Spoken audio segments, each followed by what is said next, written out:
Salame tonga soa eto amin'ny fandarana andahila week somary miavaka kely ny fandarantsika ny amin'ity anio ity satria ifantoka amin'ny vehivavy sy ny zony. Angelo, lehilahy no manolotra ny fandarana satria manana anjara andraikitra ihany koa ny lehilahy amin'ny fampanajana ny zony vehivavy sao de gaga nareo mpieno. Asa ifandrombonana mantsy izy io ary mametraka izay fitoviany zony lasy ny vavy zay itsika eto amin'ny fion tanora maro loko. Ampahafantarina ihany koa tsika mpieno fa ifandimby ny teny malagasy sy ny teny vahiny atao anatin'ny fandarana ho fampiatiana ny rehetra ka de isorana anareo anaraka izany hatramin'ny farany. Isa taona re de ny andro iraisam-pirenena ho an'ny zony vehivavy valomarsa de manome sehatra ahafahantsika mandinika ny mahakasika ny zony vehivavy amin'ny lafiny maro tena misandrahaka.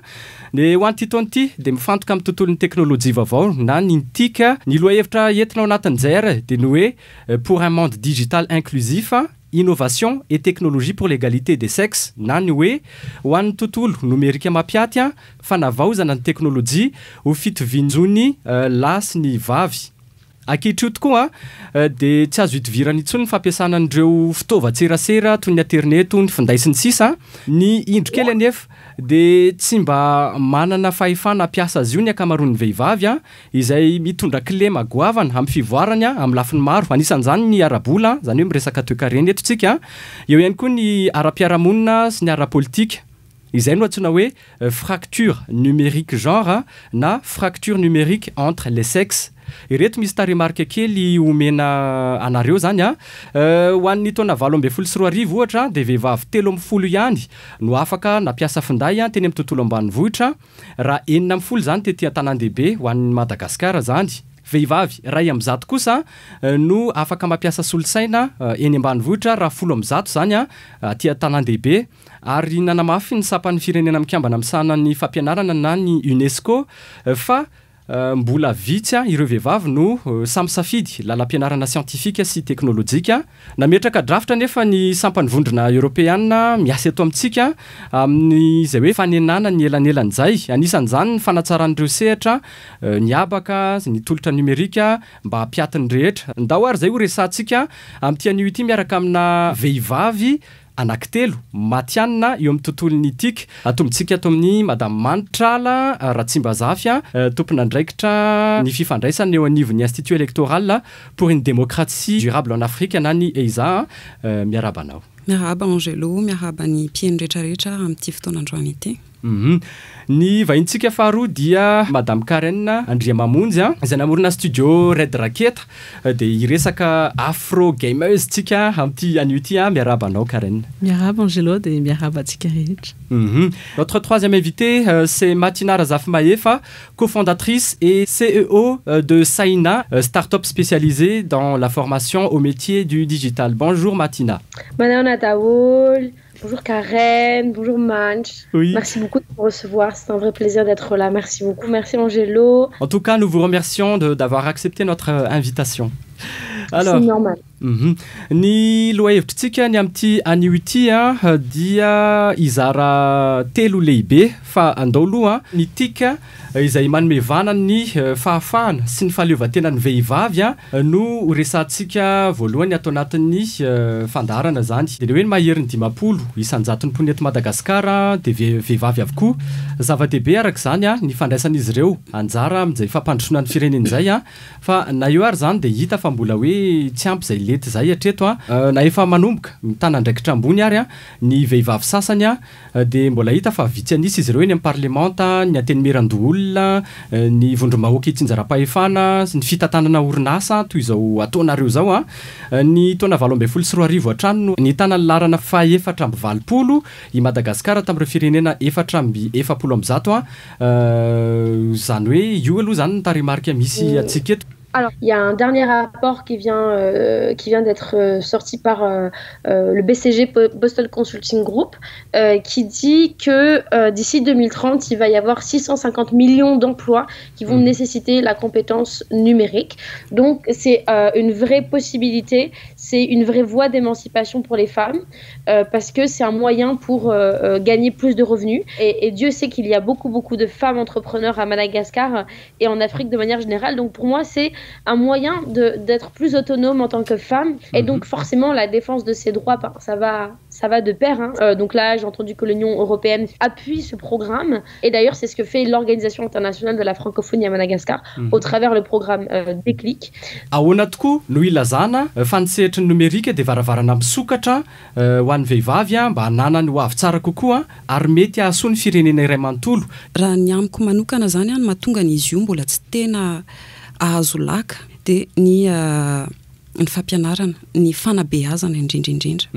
Io élément anankiray io zany ny tokony ho amafisina mba ahafahana ho tonga tokoa amin'ilay tanjona eritreretana sy le prévision rehetrarehetra, ahafahana mieritreritra hoe tena ho lasa fitaovana ahafahany vehivavy misitraka an'izay fahafahana tanteraka sy fivelarana tanteraka izay. Izay fotsiny angamba ny zavatra tiako ampiana amin'ny zavatra voatenin'ny Matina teo. Ho an'ny Karen kosa nina zao amin'ny resaka gaming ny tena ataoko amin'izao tena be dia be mihitsy amin'izao ny opportunité dia ny tiako tenenina zany hoe ny NTIC tsy hoe développement fotsiny, tsy hoe bureautique fotsiny satria mbola be dia be mieritreritra an'izay hoe vao miteny hoe andeha atao informatika dia hoe ay anoratra texte en PowerPoint zany ianao, anao calcul amin'ny Excel zany ianao, tsy. Je vais me tourner vers Matina pour la prochaine question. Alors, comment les TIC peuvent-elles favoriser cette émancipation et cette autonomisation des femmes? Oui, alors là, c'est plutôt comment on peut accompagner les femmes et les hommes à utiliser correctement les nouvelles technologies. La moitié des gens qui sont des internautes utilisent Facebook. Je pense que déjà là, c'est c'est déjà une problématique en fait. Nous, aujourd'hui, on est très contents parce que parmi nos apprenants, on utilise notre propre réseau social qui s'appelle Discord, que je pense Karen doit connaître.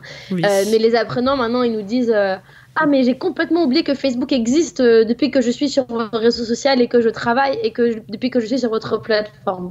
Donc, je pense que c'est des usages à changer. Ce sont des nouvelles habitudes à prendre, de s'informer autre que sur Facebook, d'utiliser les différents outils qui existent. Il y a tellement d'opportunités. C'est à nous, en tant que société, d'aller montrer l'exemple aux femmes et aux filles et aux hommes de comment on utilise le numérique pour avoir plus de revenus, pour grandir, pour du coup créer de nouvelles entreprises et aider sa communauté. Et pareil sur la défense de leurs droits, le numérique est tout simplement un moyen pour alerter, pour informer quand on passe par, quand on se fait violenter à la maison. Je crois qu'il y a des services qui existent là-dessus à Madagascar. Mais aussi c'est pour savoir et apprendre qu'est-ce qui se passe, en fait, comment dois-je me comporter quand je me fais violenter, où puis-je trouver de l'aide et comment on peut m'aider. Alors, ça va être très cru ce que je vais dire. L'un des plus grands ennemis des jeunes filles dans les technologies et dans des domaines comme ça, c'est la femme elle-même. Je suis vraiment désolée de le dire, mais quand on est petite, on a des mamans, on a des tantines qui vont dire oui, famani énorme la jeu vidéo, ça sur un fait fave, ça femme nova communication, danam la Barbie, danam poupée, danam marelle la autre nefa, mais des bien fait fave autre t'es un foot. Et c'est pareil, j'ai eu la chance, mes parents, j'ai eu la chance qu'ils soient très ouverts d'esprit. Ils m'ont poussé à faire les choses. Donc, ce qu'il faut changer, mentalité. Éducation, c'est la clé. Ny anahy ny fahitako anazy raha ohatra ka mbola tsy matanjaka ny volonté politique ampahafantarana anazy dia ny tsirairay izay olona efa manana an'ilay fahafantarana sy fahalalana ireo outils ireo no tokony hanaparitaka anazy. Manana capacité ana communication daholo tsika. Mety hoe système manatache d'huile ny ahafahantsika mampiroborobo an'izay zavatra izay. Maninona moa raha ohatra ka misy solidarité féminine mba ahafahana mampiroborobo ny ankizy vavy sasany izay mitovy amintsika. Matina, donc, est-ce que tu peux nous en dire plus sur le programme Déclic et son rapport avec justement avec l'émancipation des femmes et des filles? Avant de répondre à c'est quoi le programme Déclic, peut-être vous expliquer ce qu'est brièvement Saina pour vous introduire le programme Déclic. Saina, c'est une start-up qui permet, c'est un écosystème qu'on a créé qui est complètement en ligne, basé sur 2 piliers, un programme d'apprentissage et un programme de travail en ligne. On permet à n'importe qui d'apprendre les compétences clés des métiers du numérique et lorsque les apprenants valident des compétences, on leur permet de commencer à gagner de l'argent sur des tâches informatiques qui sont achetées par les entreprises sur notre plateforme de travail. Donc ça, c'est ce qu'on fait. On est présent aujourd'hui dans plusieurs pays en Afrique et aussi dans plusieurs villes à Madagascar. Le programme Déclic, c'est quoi? C'est un programme de l'Organisation internationale de la francophonie qui a mandaté Saina pour former au métier du numérique 350 personnes à Madagascar. Donc l'année dernière, on l'avait fait avec 240 personnes dans 3 villes, à Antananarivo, Fianarantsoa et Tuléar. Et cette année, on le fait pour 350 personnes, mais dans 8 villes, à savoir Nusibe, Diego, Tamatave, Majanga, Antirabé, Fianarantsoa, Tuléar et Tana. Et l'objectif du programme Déclic, c'est tout simplement de former des milliers de personnes en Afrique aux compétences du numérique avec 50% de femmes. Hitodika ato amin'ny Karen kosa ako ianao ihany koa de namorona ny Red Raketa studio zay anisany malaza zany amin'izao fotoana zao amin'ny fikirakirana resaka jeux vidéo misy ao le hoe Afro Gameuse. Inona no nahatonga an'izay hevitra zay hoe Afro Gameuse mihitsy no mena vana ao anatin'ilay izy hoe enao namorona le orinasa vehivavy ve sa misy tanjona hafa ao ambadika le izy?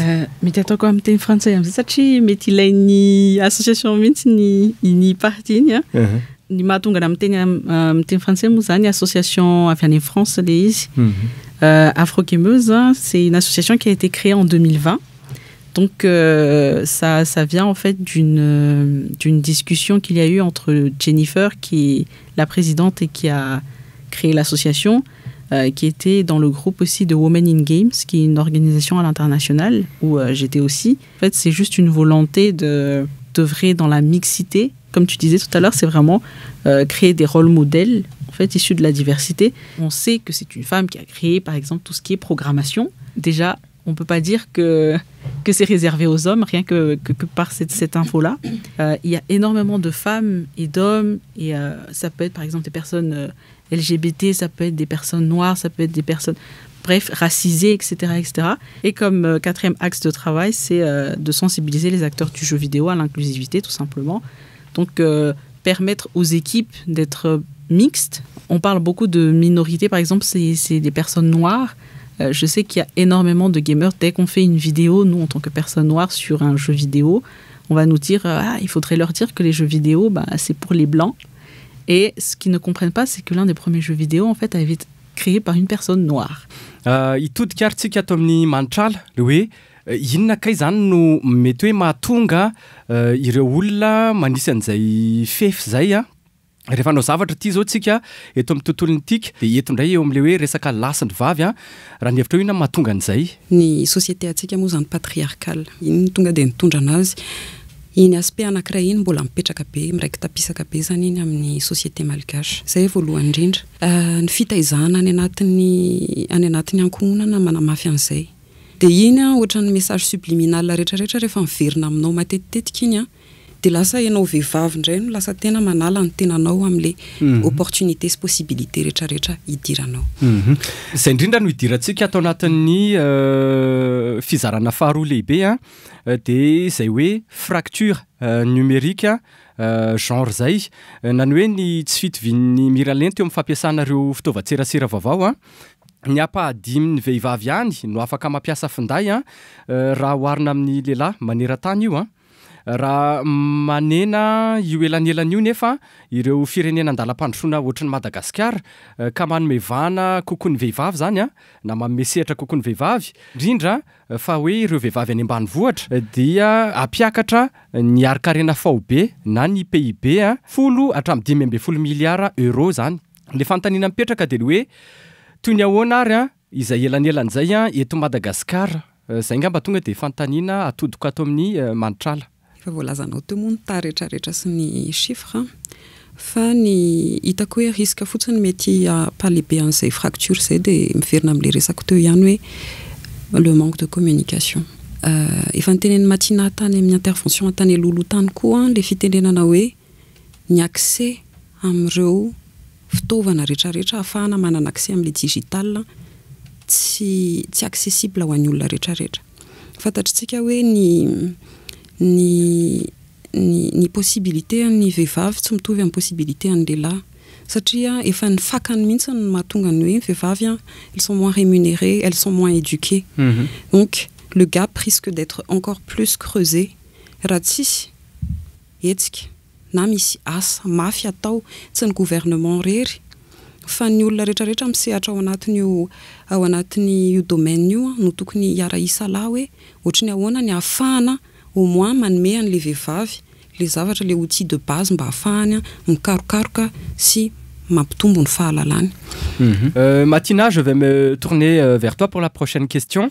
Donc, la raison d'être de Saïna est-elle aussi de résorber la fracture numérique dont les femmes et les filles sont victimes?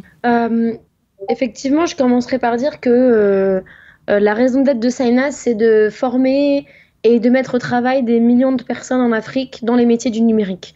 Donc, c'est donner l'accès à la connaissance des métiers du numérique et des compétences clés des métiers du numérique à ces millions de jeunes en Afrique, donc dont Madagascar, mais aussi de leur permettre d'accéder à des opportunités de travail. Quand je dis ça, forcément, du coup, notre raison d'être, c'est forcément aussi de résorber la fracture numérique.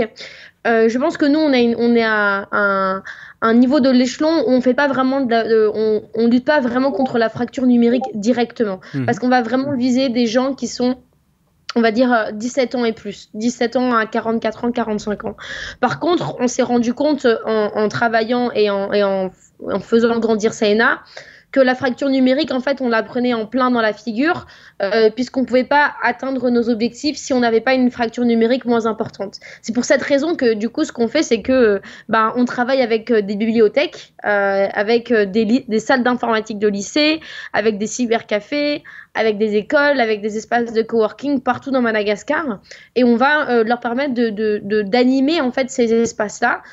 Parfois, on peut leur envoyer des ordinateurs. Par exemple, l'ambassade de Corée nous a doté d'ordinateurs, et on a pu distribuer un certain nombre de ces ordinateurs dans nos cybercafés partenaires, dans les Saïna Hub, et c'est ainsi qu'on arrive à réduire la fracture numérique pour que les personnes qu'on forme dans les espaces ruraux aient aussi accès à ces outils-là pour apprendre et travailler. On est à peu près à une trentaine de Saïna Hub aujourd'hui, et l'objectif, c'est d'arriver à 300 Saïna Hub d'ici la fin de l'année, à Madagascar, mais aussi en Côte d'Ivoire, au Sénégal, au Cameroun et au Mali. Donc oui, résorber la fracture numérique, ça fait partie de notre objectif, mais on a besoin de tout le monde pour y arriver. C'est justement pour ça que vous recrutez hommes et femmes moitié-moitié. Oui, aujourd'hui, dans nos formations, sur le programme Déclic, on a la chance d'avoir 50% de femmes. On essaye toujours, mais bien sûr, évidemment, vous le savez, Madagascar, comme l'a très bien dit Manch, c'est un pays patriarcal où la place de la femme, c'est à la cuisine ou à couper couture, et la place de l'homme, c'est au travail dans les filières informatiques. Donc forcément, on a plus d'hommes parce que on récupère aussi ce qui s'est passé avant, et le temps de changer toute cette narrative-là, ça prend du temps. D'accord, merci beaucoup Matina. Mitodika ato amin'ny Karen avy hatrany. Ndresaka saina antsika teo dia miteny izy hoe mampiditra lehilahy sy vehivavy misasaka zany isan'ny lahy sy ny vavy. Ohatrany ahoana kosa azonao iverenana kely ve le mahakasika ny hoe afro-gameuse zay? Satria raha ny fahenonany zany zao tonga dia hoe vehivavy no ny akamaroany ao anatin'ny afro-gameuse zay. Ie, tamin'ny voalohany aloha ny afro-gameuse plutôt resaka vehivavy, satria zay moa zany le anarany amin'ny resaka mixité sy minorité zany hoe du sexe féminin. Fa be dia be ny streamer zany hoe lehilahy zany aloha sy ny gamer ao amin'ny communauté any afro-gameuse amin'izao, be dia be koa ny ambassadeur, mety hoe hafahafa ho an'ny miainao antsika koa ny zavatra ho teneniko eo fa ny non-binaire sy ny trans. Donc c'est vraiment, on est là pour tout le monde. On ne se bat pas en fait contre les hommes, on ne se bat pas contre l'autre genre. On essaie juste d'apporter plus de soutien envers la gente féminine. Misotranao. Mitodika ato amin'ny Eiza, inona ary no mety anjara ndraikitra raisiny Eiza ho fanampiana ny vehivavy handray anjara misimisy kokoa amin'ny fiainana politika sy ny toe-karena eto Madagasikara? Ho présenter kely angamba ny Eiza mba ahafahako mamaly an'izay fanontaniana izay, satria izay mihitsy ny anisan'ny domaine de travail ny Eiza. Araka ny anarany moa zany hoe Institut électoral pour une démocratie durable en Afrique, dia tena miasa mafy ao anatin'izay renforcement ana démocratie zay. Ao anatin'ny andraikitra sahanay aloha zany ny renforcement de capacité any institutions et voilà tous les organes d'État zany aloha anisan'izay. Fa anisan'ny mission indrindrindrindra ny isa bureau Madagascar ty resaka fampandraisana andraikitra ny vehivavy amin'ny sehatra politika ty. Ny raha tsy laza fotsiny ny zavatra nataonay vao aingana ny activité ataony iza ny Young Women in Politics Program. Io programme io zany dia informer ankizivavy izay manana faniriana na manana vina hisehatra amin'ny politika. Izany hoe manome anazy ny fahaizana sy ny fahalalana rehetrarehetra mba hafahany aloha masaha aloha hoe tena andeha anaraka an'izay tanjona tiany hotratrarina izay. Inona ihany koa ny objectif ny rehetrarehetra en termes politiques ou en termes de participation sur l'espace public. Une formation farany nataony iza zao momba ny Young Women in Politics Program io dia niformer ankizivavy 13 tao anatin'ny région 13 teto Madagascar. Nomena formation moa zareo anatin'ny tout ce qui est développement personnel, communication politique, gestion des affaires publiques. Anisan'ny activité nataony iza ihany koa mba hanamafisana ny vehivavy amin'izay fandraisana anjara izay ny talily raiky tany atsimo ny tena niasany iza tamin'io. Izany hoe ny objectif any iza tamin'ny nanao ny talily raiky dia ny hanome sehatra ny vehivavy ao anatin'ny cercle de prise de décision satria fantatritsika hoe any atsimo somary sarotsarotra ny vehivavy mba hafahany misitraka marina hoe fandraisam-pitenenana zany vao miteny ny vehivavy dia misy barrière ngeza be satria ho an'ny lehilahy rehetra ny fitenenana. Fa ankehitriny moa zany izay amin'ny mampisehatra ao anatin'ny fanarahana ao anatin'ny élection dia miasa be ihany koa ao anatin'ny fandraisan'ny vehivavy andraikitra ao anatin'io processus électoral io, insertion ny vehivavy ao anatin'ny liste électorale satria hita ny tahatra amin'izay hoe ambany foana ny vehivavy, ny tahan'ny vehivavy misoratra, ambany be ihany koa ny tahan'ny olona mandeha mifidy rehefa avy eo rehefa tonga ny andron'ny fifidianana. Mitovy ve zay ny hoe ny aty andrenivohitra sy ny any ambanivohitra? Arakaraky ny zone io fa na ny ato andrenivohitra raha tsy mitovy. Mety ho hitanao ohatra ny hoe any amin'ny tana 2 zao izy be ny olona nefa ny be ny olona tsy misoratra. Mety hoe mandeha makany amin'ny tana 4 ianao dia fa hafa indray ny situation. Ny vehivavy manokana. Ny vehivavy manokana nisy fiovana hita ihany aloha tatoato. Hita hoe niakatra ny tahan'ny vehivavy tao anatin'izay fanitarana ny fanoratana ny anaran'ny fisoratana anarana anatin'ny lisitra mifidy izay. Saingy mbola tsapa be zany hoe mbola betsaka ny asa tokony atao. Satria na nisoratra anarana ary izy dia ho tonga any amin'ny fifidianana ve izy andeha handatsa-bato rehefa avy eo. Izany hoe une étape rehetrarehetra iny zany mbola défi daholo. Satria raha ny vehivavy manokana ny tenenina mety be dia be ny zavatra mahatonga anazy tsy handray anjara. Raha miresaka fotsiny alohantsika hoe zany hoe utilisation du digital, inona ny information miapaka indrindra ny amin'ny vehivavy raha ohatra ka hoe mandeha mijery ianao hoe sur les réseaux, sur internet, inona ny information omena anazy. Raha resaka fandraisana anjara raha politika zao ohatra ny tenenina. Rehefa vehivavy ny resahana dia matetika fikolokoloana vatana ny tena hita betsaka. Fikarakarana sakafo ny hita betsaka. Raha mijery ianao any anatin'ny débat, hitanao hoe matetika ny lehilahy no miteny fa aiza ny vehivavy. Matetika ny vehivavy raha vao manome ny heviny dia fa misy barrière anankiray indray mety na hoe voateny foana moa iny matetika hoe ny vehivavy miteny be loatra ataony olona hoe akoho vavy maneny fa inona moa ny tena olana. Zavatra tokony ho fantaritsika koa ny digital c'est devenu la nouvelle agora publique. Inona ny mahatonga anao miteny an'izay? Ankehitriny ireo plateforme ireo anisan'ny toerana malalaka afaka anehoana hevitra, afaka hanetanana ihany koa ny olona ny olom-pirenena mitovy amintsika, ny vehivavy indrindrindrindra ohatry ny ahoana ny fampiasana an'ireo outils ireo ankehitriny. Ampiasaintsika ve izy amin'ny opportunité rehetrarehetra, efa voalazany namako teo daholo ny opportunité hafa, fa ny opportunité politique, donc je sais pas en tant qu'activiste ou en tant que personne qui défend une idée. Ieny ary. Zay ihany koa no manakatona ny tapany faharoa. Ny tapany fahatelo sady farany kosa ato anatin'ny Ndawilaweky. Resaka VBG kokoa eto tsika zany. Raha ny fanadihadiana natao dia hita fa mitombo ny herisetra mifototra malana mavavy teo anivon'ny tokantrano zany nandritran'ireny valanaretina Covid-19 reny. Ny ilaina noho izany nametraka tambazotra sy larana maitso isa-paritra na ahafahana nitsorika zany, na ahafahana nanoro lalana sy nandray an-tanana ireo niarambona ihany koa.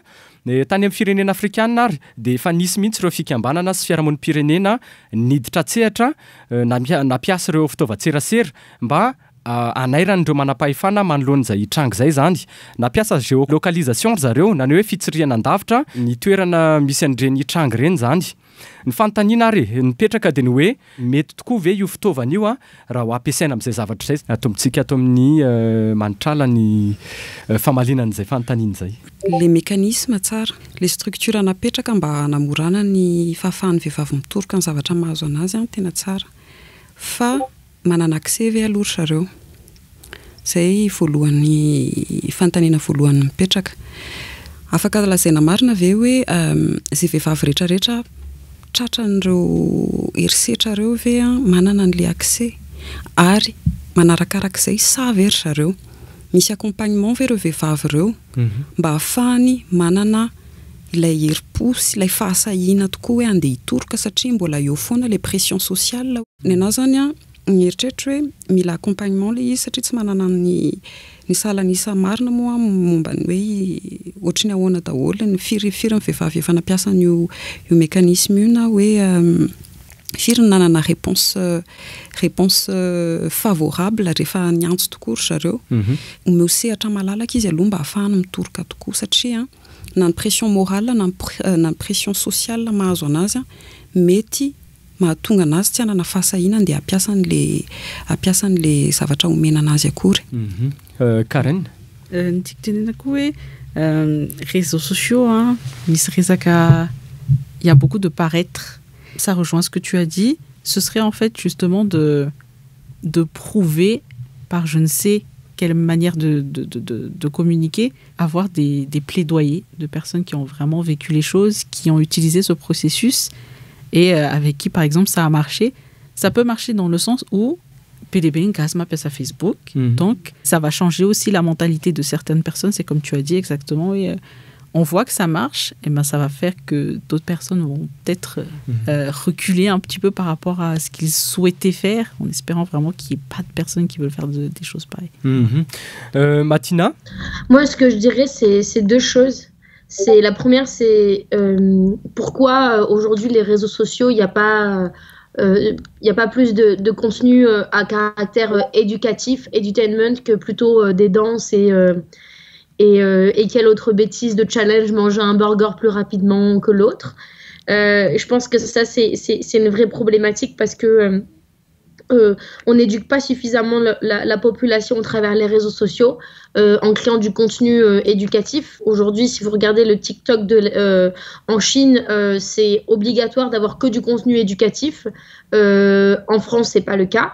Et donc, et à Madagascar aussi, évidemment, ce n'est pas le cas, et en Afrique. Donc, ce qui fait qu'on abrutit notre peuple et on les rend débiles parce qu'on leur met du contenu qui est juste nul, en fait. Et donc, je pense que la question sur tout ce qui est violence basée sur le genre, si on avait des contenus éducatifs courts et beaucoup plus impactants, on pourrait avoir déjà un impact sur comment les femmes réagissent à cela et comment les hommes réagissent à cela. D'accord, merci beaucoup. Merci à vous. Ie, inona kosa ary no azo amin'tinana izay rehetra voalaza teo zay amindronantsika azy ao anatina fehezana anankiray zany atao amin'ny manitrala. Ie, mety lehibe nareo maheno anahy miresaka an'izay éducation zay fa ty resaka fampiasana digital ty tena éducation au média aloha ny baziny izy ty. Ivelaranao any anatin'ny resaka prise de parole, repensena kely zany ny fampiasana anazy sy ny accès amin'io zavatra io. Zay ambanena ny fampitinana. Dia misaotra makasitraka makatelina ihany koa ny manitrala Ratsimbazafy zay tompona andraikitry ny fifandraisana eo anivony Institut électoral pour une démocratie durable en Afrique na ny EISA. Misaotra anao. Mankasitraka indrindra atsika rehetrarehetra nandray anjara. Misaotra ny Angelo amin'ny fandraisana fa mahafinaritra be ary misaotra ihany koa ny mpiaino rehetrarehetra. Ary tsy adino ianao i Karen Andriamamonjy zay nanaiky ny fanasana ihany koa ianao dia anisan'ny mpamorona mihitsy moa zany ianao namorona ny studio Red Raketa zay mpanao jeux vidéo. Isorana ny studio Sifaka sy ireo niaino hatramin'ny farany. Dia misaotra koa Manitra sy Matina fa nafinaritra be ny resadresaka taminareo dia j'espère qu'on fera des choses ensemble plus tard. Je te remercie beaucoup Matina Razafy Mahefy cofondatrice et PDG de Saina, qui est spécialisée dans la formation au métier du digital. Merci. Merci à vous. Au revoir. Velumo. Ity kosa riany toy ny fandarana feo ny tanora maro loko.